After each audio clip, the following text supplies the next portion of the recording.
Stephen Lockwood has been in the sword making community for quite a long time. He worked with Valiant Armory to make a lot of different types of swords before he ended up splitting off a couple years ago to start his own line of swords. And it's one of his swords we're going to take a look at today, specifically the Type XVIIIb Longsword.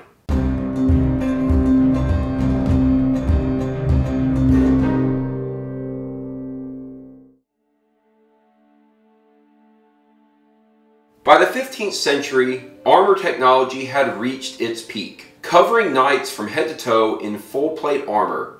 On the battlefield, to take down such an opponent with a sword required something new in sword design. Many swords evolved to a highly tapered point that could get in between the plates of armor as well as the joint pieces where mail might be more present. This would allow to split rings on mail, injuring the opponent. However, not all soldiers on the battlefield were so heavily covered in plate armor. There are many indications to suggest that soldiers are actually more likely to wear simple brigandines. So while thrusting became a primary focus for swords, the need to cut was still quite vital. This is where the Type 18 comes in. It improved on the design of the Type 15 sword by providing a slightly more gentle bevel to the central ridge, as well as an increased distal taper over the blade to allow for more cutting capabilities. The Lockwood SL1009 Type XVIIIb sword sports all of these features. Here are the specifications of the Lockwood Type XVIIIb.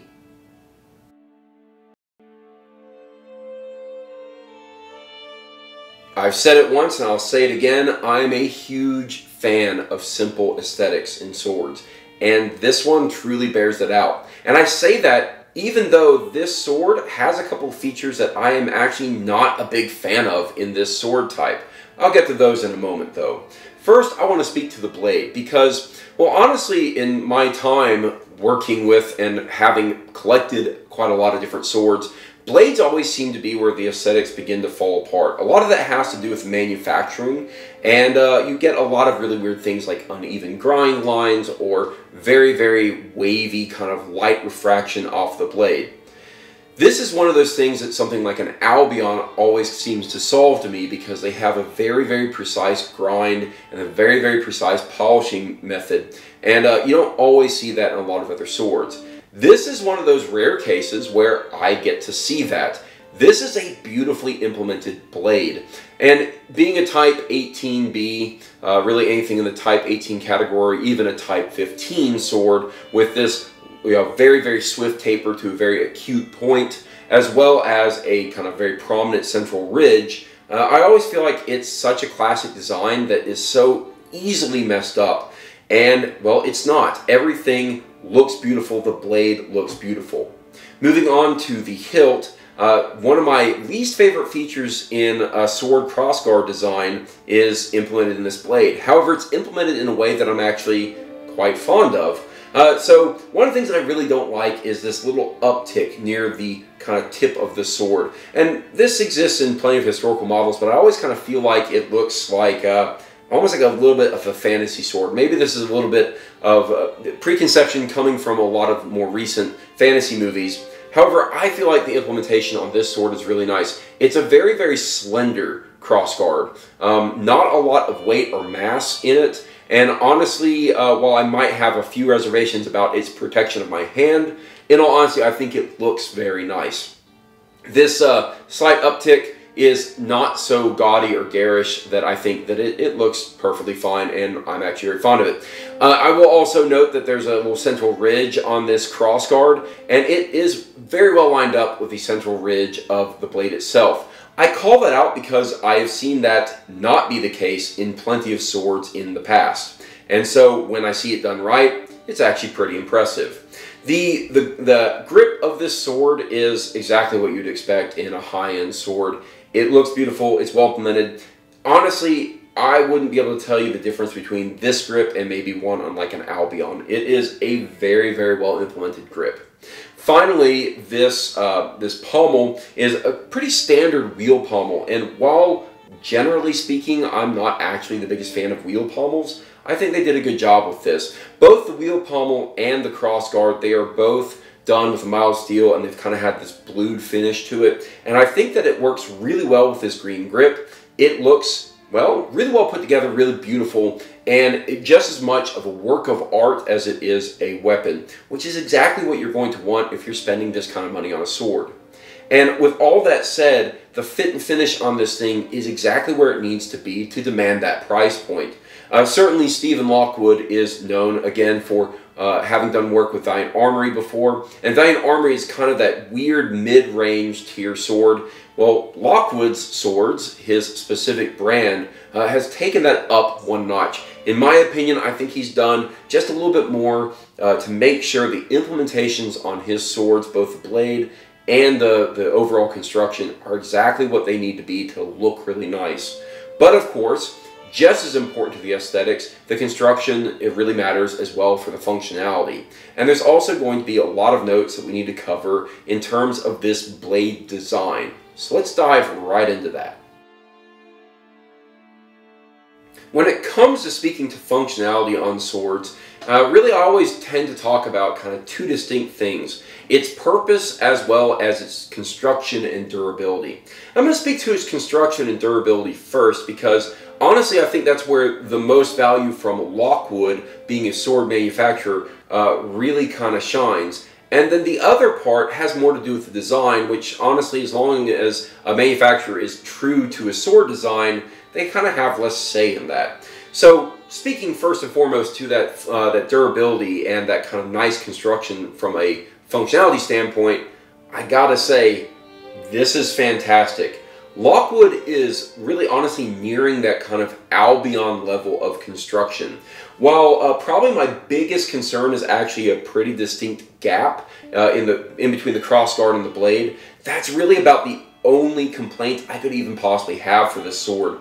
It's light, it feels great in the hands, really no loose components. I have no doubt that it will stay very firm and very well constructed over many uses.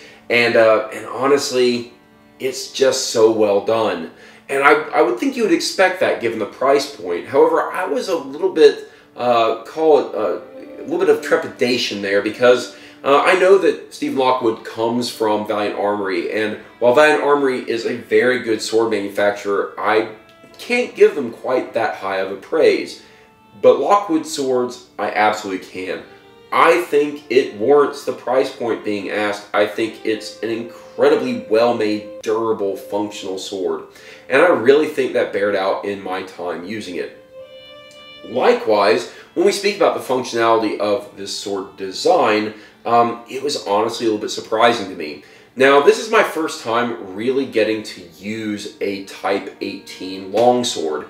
I have used a Type 15 before. My Albion Ringek is a Type 15 style longsword.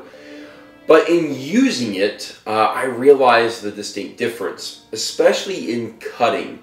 You see, when I use my Albion Ringek, cutting is always a little bit difficult. I feel like I really have trouble getting through my target. And when cutting tatami mats with it, I don't know that I ever actually successfully got all the way through. But a Type 18 longsword is really meant to solve some of those problems with a little bit more of a shallow taper, or really a shallow bevel to the edge. It's meant to be able to get through the target a little bit better.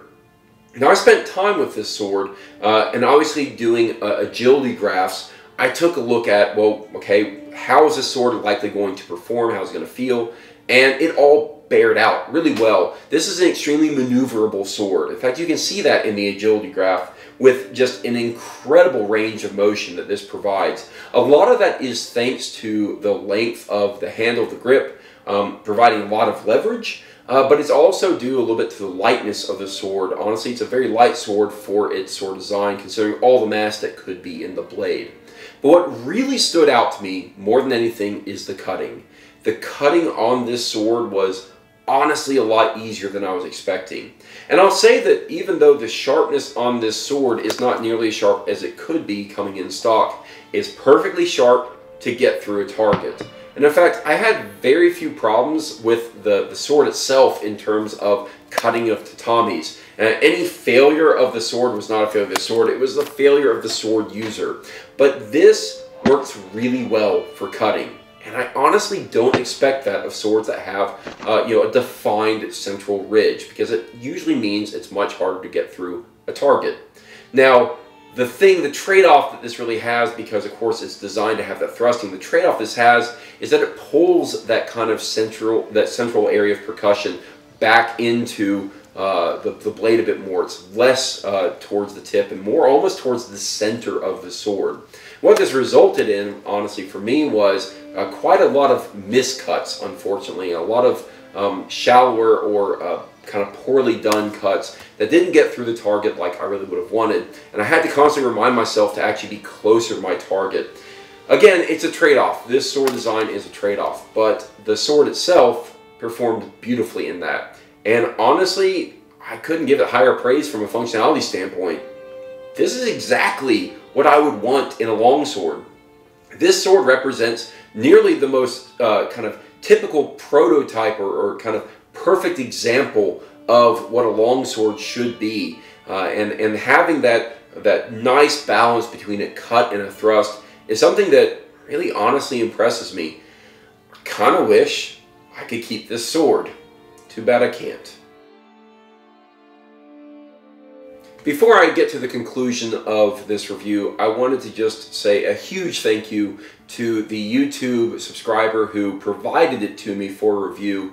That's Chaosism. He's actually sent me quite a few weapons in the past couple of months to review, and it's a huge show of trust in me to send me these really, really valuable weapons, but nothing compares to the trust that he's obviously showing in me in sending me this sword, because he sent it to me straight from the manufacturer. He has never actually seen or held this sword before.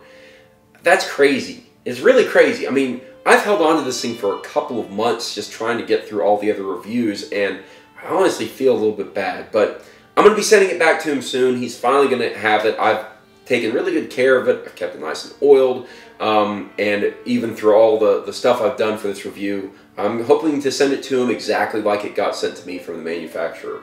With all that said, what more can I say about this sword?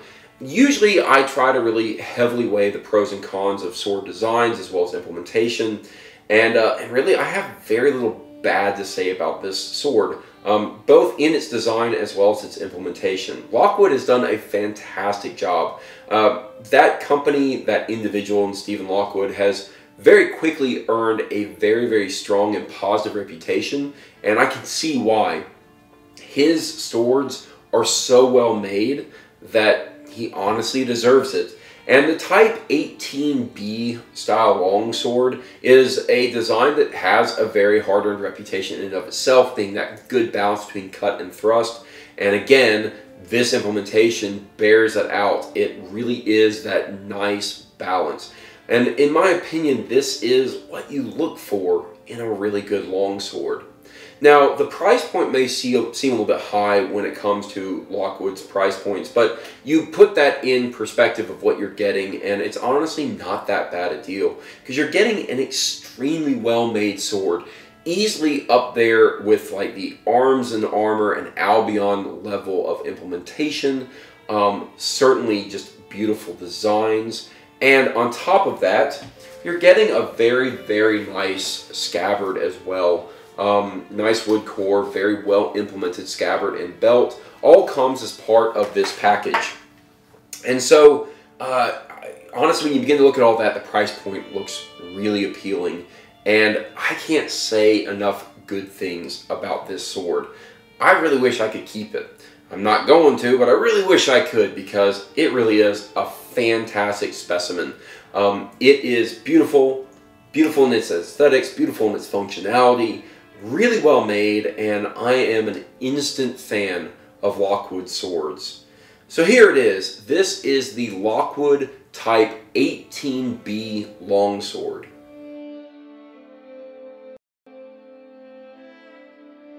If you enjoyed this review, don't forget to like the video and subscribe to the channel.